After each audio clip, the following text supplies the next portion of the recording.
श्रीमद् भगवत गीता 12वां अध्याय भक्ति योग। अर्जुन बोले, जो अनन्य प्रेमी भक्तजन पूर्वोक्त प्रकार निरंतर आपके भजन ध्यान में लगे रहकर आप सगुण रूप परमेश्वर को और दूसरे जो केवल अविनाशी सच्चिदानंद घन निरंकार ब्रह्मा को ही अति श्रेष्ठ भाव से भजते हैं, उन दोनों प्रकार के उपासकों में अति उत्तम योग वेता कौन है? श्री भगवान बोले, मुझ में मन को एकाग्र करके निरंतर मेरे भजन ध्यान में लगे हुए भक्तजन अतिशय श्रेष्ठ श्रद्धा से युक्त होकर मुझ सगुण रूप परमेश्वर को भजते हैं। वे मुझको योगियों में अति उत्तम योगी मान्य हैं। परंतु जो पुरुष इंद्रियों के समुदाय को भली प्रकार वश में करके मन बुद्धि से परे सर्वव्यापी अकथनीय स्वरूप और सदा एक रस रहने वाले नित्य अचल निराकार अविनाशी सच्चिदानंद घन ब्रह्मा को निरंतर एक ही भाव से ध्यान करते हुए भजते हैं, वे संपूर्ण भूतों के हित में रत और सब में समान भाव वाले योगी मुझको ही प्राप्त होते हैं। उन सच्चिदानंद घन निरंकार ब्रह्मा में आसक्त चित्त वाले पुरुषों के साधन में परिश्रम विशेष है, क्योंकि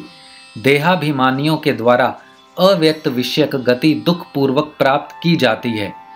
परंतु जो मेरे परायण रहने वाले भक्तजन संपूर्ण कर्मों को मुझे अर्पण करके मुझ सगुण रूप परमेश्वर को ही अनन्य भक्ति योग से निरंतर चिंतन करते हुए भजते हैं,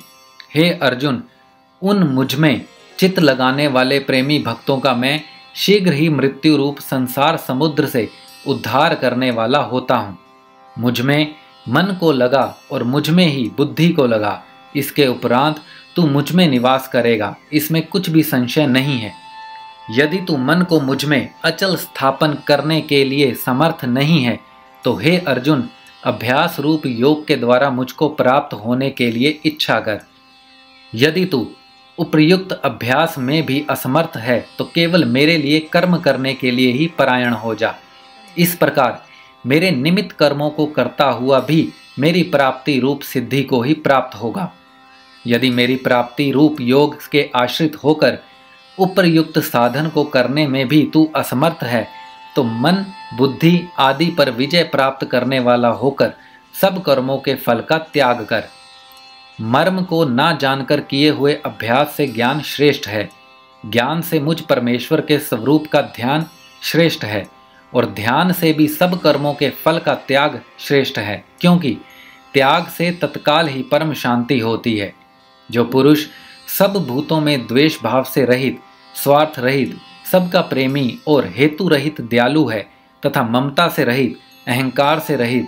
सुख दुखों की प्राप्ति में सम और क्षमावान है, अर्थात अपराध करने वाले को भी अभय देने वाला है, तथा जो योगी निरंतर संतुष्ट है, मन इंद्रियों सहित शरीर को वश में किए हुए है और मुझ में दृढ़ निश्चय वाला है, वह मुझ में अर्पण किए हुए मन बुद्धि वाला मेरा भक्त मुझको प्रिय है। जिससे कोई भी जीव उद्वेग को प्राप्त नहीं होता और जो स्वयं भी किसी से उद्वेग को प्राप्त नहीं होता, तथा जो हर्ष अमर्ष भय और उद्वेग आदि से रहित है, वह भक्त मुझको प्रिय है। जो पुरुष आकांक्षा से रहित, बाहर भीतर से शुद्ध, चतुर, पक्षपात से रहित और दुखों से छूटा हुआ है, वह सब आरंभों का त्यागी मेरा भक्त मुझको प्रिय है। जो ना कभी हर्षित होता है, ना द्वेष करता है, ना शोक करता है, ना कामना करता है, तथा जो शुभ और अशुभ संपूर्ण कर्मों का त्यागी है, वह भक्ति युक्त पुरुष मुझे प्रिय है।